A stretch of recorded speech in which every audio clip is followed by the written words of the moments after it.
ये हमारा पूरा जगत ज्योतिष की सटीक गणना के अनुसार चल रहा है। आपने देखा होगा कि 100 वर्ष पहले ज्योतिषी इस बात का पता लगा लेते हैं कि 100 वर्ष बाद किस दिन कौन सी राशि कौन सा नक्षत्र होगा, कितने बजे सूर्य उदित होगा, कितने बजे चंद्रमा उदित होगा और कितने बजे अस्त होगा। ज्योतिर्विज्ञान पूरा गणितीय विज्ञान है और वेद का ही एक अंग है। इसलिए ज्योतिष की सबसे प्राचीन कोई ग्रंथ है उसको हम वेदांग ज्योतिष कहते हैं। आज ज्योतिर्विज्ञान के बहुत सारे विद्वान हमारे मध्य हैं। चारों ही विद्वान ज्योतिष में बहुत बड़ी हस्ती हैं, चारों का बड़ा सुनाम है और चारों ही हमें ज्योतिष और वेद का जो आनुषांगिक सह संबंध है उसके संबंध में बहुत सारी बातें हमें अवगत कराएंगे। और हमारा सौभाग्य है कि इस वेद विद्यालय के प्रारंभिक दिवस में आपका सानिध्य प्राप्त हुआ है। मैं सबसे पहले आदरणीय रमेश जी द्विवेदी से निवेदन करूंगा कि वे आएं और हमें ज्योतिष विद्या का और हमारे वेद विद्या का जो सह संबंध है उसके बारे में वैद्य पूर्णानंद जी उपाध्याय हमारे मध्य हैं। आपसे भी मेरा विनम्र अनुरोध है कि कृपया मंच पर आएं, मंच को सुशोभित करें। वैद्य आचार्य प्रकाश जी से भी मेरा निवेदन है कि आप भी आएं और मंच पर विराजित हों। ठहरो, ये नाम लिखा हो मैंने, पूर्णानंद जी उपाध्याय।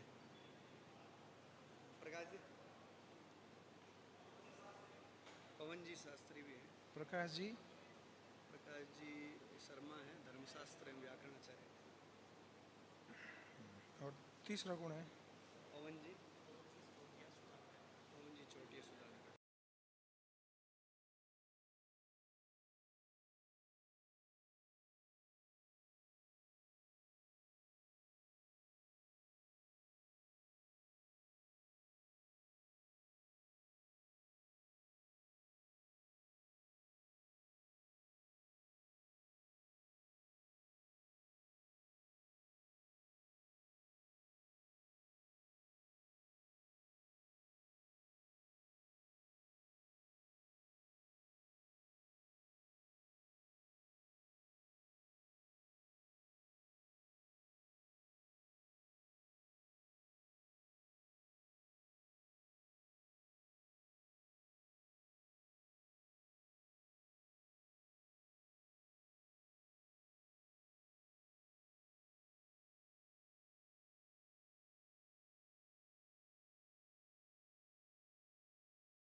अभिन्न अंग रहा है और यह गुरुकुल प्राचीन काल से, वैदिक काल से, पौराणिक काल से अनेकों युगों में, सतयुग में, त्रेता युग में, द्वापर में लोगों का मार्गदर्शन करते रहे हैं और ऐसे ऐसे दिव्य विलक्षण प्रतिभाएं इन गुरुकुलों के माध्यम से तैयार हुई है जो आज भी हमारे पुराणों में अमर है। उपनिषदों में जिनका गायन गाया जाता है। देखिए, वैदिक गुरुकुल अगर हम बात करें तो 3 युगों तक, सतयुग, त्रेता युग, द्वापर युग तक गुरुकुलों की प्रधानता रही। उसके पश्चात कई कारण पैदा हुए, भारत अनेक आक्रांताओं के भ्रमरजाल में फंसा। कभी शक आए, कभी हूण आए, कभी मुगल आए, कभी अंग्रेज आए, और उन्होंने भारतीय संस्कृति, भारतीय मंदिर, भारतीय कीर्ति स्तंभों को नष्ट भ्रष्ट करने का प्रयास किया। भारतीय संस्कृति पे कई प्रकार के हमले हुए, और जैसा कि मैंने कहा कि गुरुकुल भारतीय संस्कृति का अभिन्न अंग रहा है। वेदों में भी अनेक उद्धरण मिलते हैं कि यह गुरुकुल वस्तुतः एटॉमिक साइंस, जिसे हम परमाणु ऊर्जा कहते हैं, उनके शोध केंद्र थे।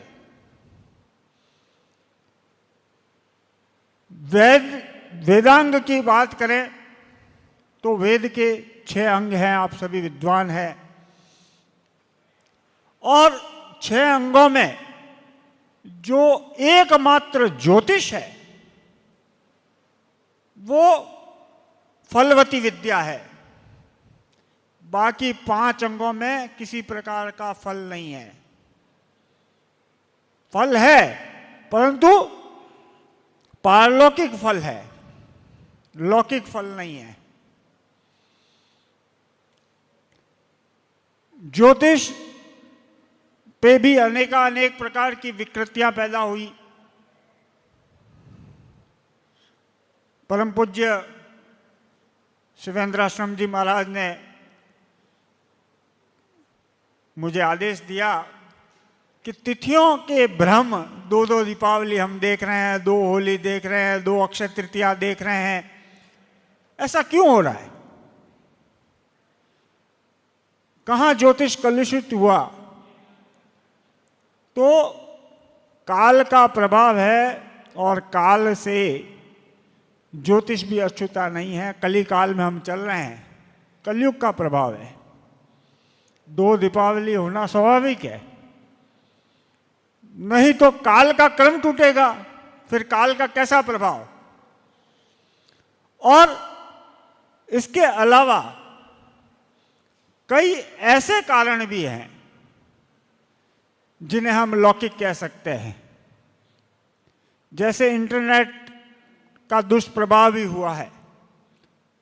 रील नुमा ज्योतिषी आ गए हैं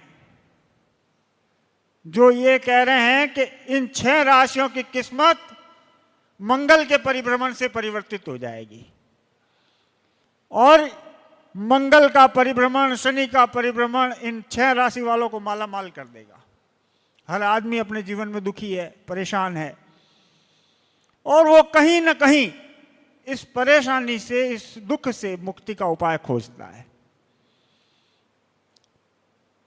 वो धर्मस्थल पे जाता है, भगवान के सामने अपनी व्यथा कहता है, परंतु वहां से जवाब नहीं आता है।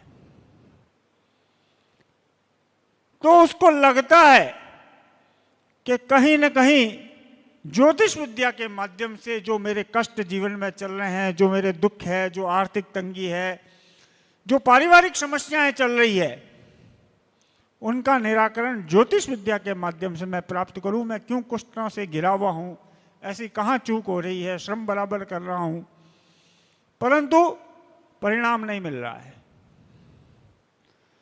तो वो कहीं ना कहीं ज्योतिषी के पास आता है, और जैसा मैंने कहा कि 2-2 दिन के स्ट्रेच कोर्सेज आ गए हैं। 2 दिन में ज्योतिषी बना रहे हैं, 6-6 घंटे में ज्योतिषी पैदा हो रहे हैं। वो कैसे ज्योतिष का भला करेंगे, और वो कैसे ज्योतिषी होंगे? एक व्यक्ति की पीढ़ियां खप जाती है, फिर भी वो अपने आप को ज्योतिष का विद्यार्थी कहता है। मैं 3री-4थी पीढ़ी का व्यक्ति हूं, परंपरागत रूप से ज्योतिषी हूं। तो वहां ये प्रभाव हो रहा है कि वो धर्म ग्रंथों का अध्ययन नहीं हो रहा है।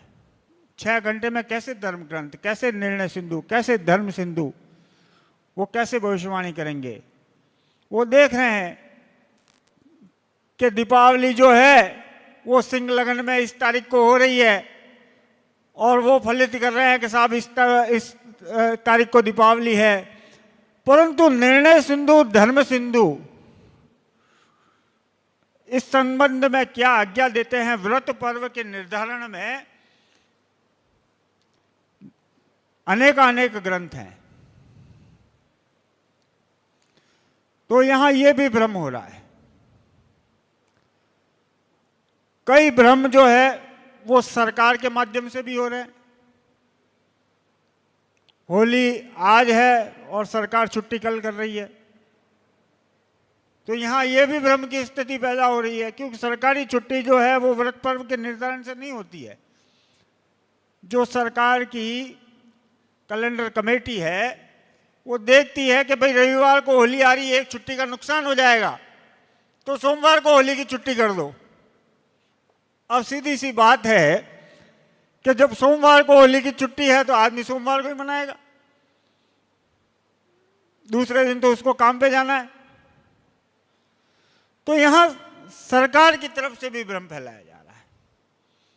फिर सरकारें भी एक नहीं है, राजस्थान गवर्नमेंट अलग दिन छुट्टी कर रही है, केंद्र सरकार अलग दिन छुट्टी कर रही है एक ही पर्व की। पर्वों के माध्यम में, पर्वों के निर्धारण में कई पर्व जो है वो तिथि प्रधान है, कई पर्व नक्षत्र प्रधान है, कई पर्व सूर्य प्रधान है, कई पर्वों में चंद्रमा की प्रधानता है। तो यहां यह भी एक देखना पड़ेगा। तो इसके लिए जो पंचांग है वो अंतिम निर्णायक होते हैं, क्योंकि जो पंचांग करता है वो धर्म सिंधु, निर्णय सिंधु, इन मूल ग्रंथों का अध्ययन करता है। तिथि कब खत्म हो रही है, कब क्षय हो रही है, क्या भुक्त है, क्या भोग्य है, और पर्व के समय, प्रदोष के समय तिथि मिल रही है नहीं मिल रही है, चंद्रोदय के समय तिथि मिल रही है नहीं मिल रही है, सूर्योदय कालीन तिथि क्या है। तो यहां सही और जो 6-6 घंटे के कोर्स वाले जो ज्योतिषी हैं उनमें आपको निर्णय करना पड़ेगा। ये व्यक्ति के विवेक पे भी है।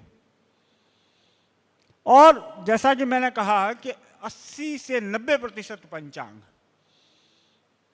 ये एक मत होते हैं एक पर्व के बारे में। 10% हम कह सकते हैं, क्योंकि इसमें भी गणना भेद है।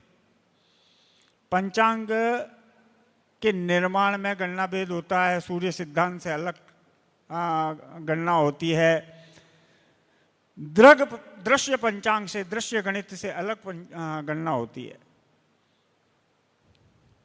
तो वहां ये भी, क्योंकि अधिकतर जो पंचांग निकल रहे हैं वो सूर्य सिद्धांत से नहीं है। सूर्य सिद्धांत जो सिद्धांत ज्योतिष का एक ग्रंथ है जो पंचांग निर्माण में काम में लिया जाता है। तो पर्व निर्धारण में कई प्रकार की विसंगतियां अभी उत्पन्न हो रही है। हालांकि पंचांगकर्ता, अभी भी पंचांगकर्ताओं की एक कमेटी बनी हुई है जो लगातार काम करती है। गुजरात पंचांग परिषद है, अखिल भारतीय पंचांग परिषद भी है,